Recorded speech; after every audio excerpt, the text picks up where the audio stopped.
ଶ୍ରୀକୃଷ୍ଣାର୍ପଣମସ୍ତୁ। ଆଜି ଆମେ ଏହି ଭିଡିଓ ମାଧ୍ୟମରେ ଶ୍ରୀମଦ୍ ଭଗବତ ଗୀତା ପ୍ରଥମ ଅଧ୍ୟାୟର ତୃତୀୟ ପାର୍ଟରେ ଅଛୁ। ଆଜି ଆମେ ପ୍ରଥମ ଅଧ୍ୟାୟ ଅର୍ଜୁନ ବିଷାଦ ଯୋଗର ଦ୍ୱାଦଶ ଶ୍ଲୋକରୁ ଅଷ୍ଟାଦଶ ଶ୍ଲୋକ ପର୍ଯ୍ୟନ୍ତ ଶ୍ଲୋକ ଏବଂ ଶ୍ଲୋକର ଭାବାର୍ଥକୁ ଜାଣିବା। ଯଦି ଆପଣମାନଙ୍କୁ ଏହି ଭିଡିଓଟି ଭଲ ଲାଗେ ତାହେଲେ ନିଶ୍ଚିତ ଭାବରେ ଆପଣମାନେ ଲାଇକ୍, କମେଣ୍ଟ, ସେୟାର ଏବଂ ସବସ୍କ୍ରାଇବ୍ କରିବାକୁ ଭୁଲିବେ ନାହିଁ। ଏହି ଶ୍ଲୋକ ପଢ଼ିବା ପୂର୍ବରୁ, ଏହି ଶ୍ଲୋକର ଭାବାର୍ଥ ଜାଣିବା ପୂର୍ବରୁ ଆମେ ପୂର୍ବ ଶ୍ଲୋକର ଅର୍ଥ ଟିକେ ଜାଣିନେବା। ଦୁର୍ଯ୍ୟୋଧନ ଦ୍ରୋଣାଚାର୍ଯ୍ୟଙ୍କୁ କହୁଛନ୍ତି, ଭୀଷ୍ମଙ୍କ ଦ୍ୱାରା ରକ୍ଷିତ ସେନା ଅପରିମିତ, ତାକୁ ଜୟ କରି ଏହି ସେନାକୁ ଜୟ କରି ହେବ ନାହିଁ ଏବଂ ଭୀମଙ୍କ ଦ୍ୱାରା ରକ୍ଷିତ ସେନା ପରିମିତ, ତାକୁ ଆମେ ସହଜରେ ଜୟ କରିପାରିବା। ତେଣୁ ସକଳ ଦ୍ୱାରରେ ନିଜ ନିଜ ସ୍ଥାନରେ ମାନେ ସମସ୍ତଙ୍କୁ କହୁଛନ୍ତି, ଆପଣମାନେ ସମସ୍ତେ ନିଶ୍ଚିତ ଭାବରେ ପିତାମହ ଭୀଷ୍ମକୁ ସବୁ ଦିଗରୁ ରକ୍ଷା କର ବୋଲିକି ସେ ସମସ୍ତଙ୍କୁ ଅଧିନାୟକ ମାନଙ୍କୁ କହୁଛନ୍ତି। ତ ଏହି ଶ୍ଲୋକଟିକୁ ପଢିବା ଏବେ। ତସ୍ୟ ସଞ୍ଜୟନ୍ ହର୍ଷଂ କୁରୁ ବୃଦ୍ଧା ପିତାମହ ସିଂହନାଦಂ ବିନଦଶ୍ଚୈ ଶଙ୍ଖ ଦଦ୍ମୌ ପ୍ରତାପବାନ୍।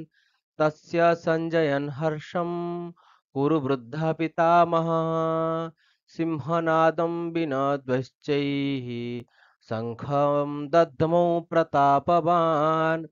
ଏହି ଶ୍ଲୋକର ଭାବାର୍ଥ ହେଉଛି, କୁରୁବୃଦ୍ଧ ପିତାମହ, କୁରୁବୃଦ୍ଧ ମହାପ୍ରତାପୀ ପିତାମହ ଭୀଷ୍ମ ଦୁର୍ଯ୍ୟୋଧନଙ୍କର ହୃଦୟରେ ହର୍ଷ ଉତ୍ପନ୍ନ କରାଇ ଉଚ୍ଚ ସ୍ୱରରେ ସିଂହନାଦ ପରି ଗର୍ଜନ କରି ଶଙ୍ଖ ବଜାଇଲେ।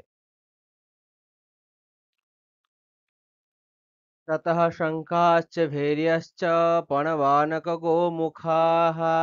सहसैवाभ्यहन्यन्त सशब्दोऽस्तु मूलोऽभवत्। ततः शङ्काश्च भैर्यश्च पणवानकगोमुखाः सहसैवाभ्यहन्यन्त सशब्दोऽस्तु मूलोऽभवत्। ତାପରେ ପରେ ବହୁ ଶଙ୍ଖ, ଭେରୀ, ନାଗରା, ମର୍ଦ୍ଦଳ, ରଣସିଂହା ଆଦି ବାଦ୍ୟ ଏକା ସଙ୍ଗରେ ବାଜି ଉଠିଲା। ସେ ସବୁ ଶବ୍ଦ ଅତି ଭୟଙ୍କର ଥିଲା। ततः शेतेर्हयेरुक्ते महति सन्दने स्थितो माधवः पाण्डवश्चैव दिव्यौ शङ्खौ प्रदद्मतुः। ततः शेतेर्हयेरुक्ते महति सन्दने स्थितो माधवः पाण्डवश्चैव दिव्यौ शङ्खौ प्रदद्मतुः। ଯେତେବେଳେ ବହୁ ଶଙ୍ଖ, ଭେରୀ, ନାଗରା, ମାର୍ଦ୍ଦଳ, ରଣସିଂହାର ବାଜିଲା, ସେ ସବୁ ଶବ୍ଦ ଅତି ଭୟଙ୍କର ଥିଲା। ତାପରେ ପରେ ଧଳା ଘୋଡ଼ା ଯୋଡ଼ା ହୋଇଥିବା ଉତ୍ତମ ରଥରେ ବସି ଶ୍ରୀକୃଷ୍ଣ ପରମାତ୍ମା ଓ ଅର୍ଜୁନ ମଧ୍ୟ ନିଜେ ନିଜର ଦିବ୍ୟ ଶଙ୍ଖକୁ ବଜାଇଲେ। ପାଞ୍ଚଜନ୍ୟଂ ଋଷିକେଶୋ ଦେବଦତ୍तं ଧନଞ୍ଜୟଃ ପୌଣ୍ଡ୍ରಂ ଦଧ୍ମୋ ମହାଶଙ୍ଖଂ ଭୀମକର୍ମା ବୃकोदरः। पाञ्चजन्यं ऋषिकेशो देवदत्तं धनञ्जयः पौण्ड्रं दध्मो महाशङ्खं भीमकर्मा ବୃकोଦରः। ତ ଶ୍ରୀକୃଷ୍ଣ ପରମାତ୍ମା ପାଞ୍ଚଜନ୍ୟ ନାମକ ଶଙ୍ଖ ବଜାଇଲେ, ଅର୍ଜୁନ ଦେବଦତ୍ତ ନାମକ ଶଙ୍ଖକୁ ବଜାଇଲେ, ସେହିଭଳି ଭୟାନକ କର୍ମ ସାଧନକାରୀ ଭୀମସେନ ପୌଣ୍ଡ୍ର ନାମକ ଶଙ୍ଖ ବଜାଇଲେ। अनंत विजयं राजा कुंती पुत्रो युधिष्ठिरः नकुलः सहदेवश्च सुघोषो मणिपुष्पकौ। अनंत विजयं राजा कुंती पुत्रो युधिष्ठिरः नकुलः सहदेवश्च सुघोष मणिपुष्पकौ। ଏବେ କୁନ୍ତୀ ପୁତ୍ର ରାଜା ଯୁଧିଷ୍ଠିର ଅନନ୍ତ ବିଜୟ ନାମକ ଶଙ୍ଖକୁ ବଜାଇଲେ। ନକୁଳ ସୁଘୋଷ ନାମକ ଶଙ୍ଖକୁ ବଜାଇଲେ ଏବଂ ସହଦେବ ମଣିପୁଷ୍ପକ ନାମକ ଶଙ୍ଖକୁ ବଜାଇଲେ।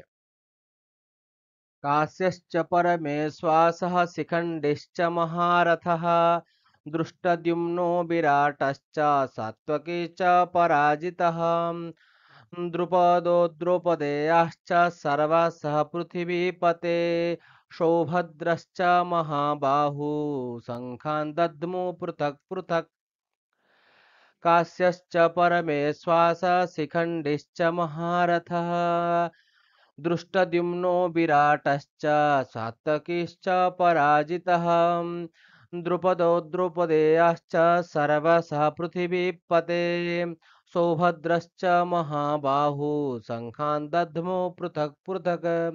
ଏହି ଶ୍ଲୋକ ଦୁଇଟିର ଭାବାର୍ଥ ହେଉଛି ଶ୍ରେଷ୍ଠ ଧନୁର୍ଧାରୀ କାଶୀରାଜା, ମହାରଥୀ ଶିଖଣ୍ଡୀ ଦୃଷ୍ଟଦ୍ୟୁମ୍ନ, ବିରାଟ ରାଜା ଅଜେୟ ସାତ୍ୱକୀ, ରାଜା ଦ୍ରୁପଦ ଦ୍ରୌପଦୀଙ୍କ ପାଞ୍ଚ ପୁତ୍ର, ସୁଭଦ୍ରା ପୁତ୍ର ମହାବାହୁ ଅଭିମନ୍ୟୁ।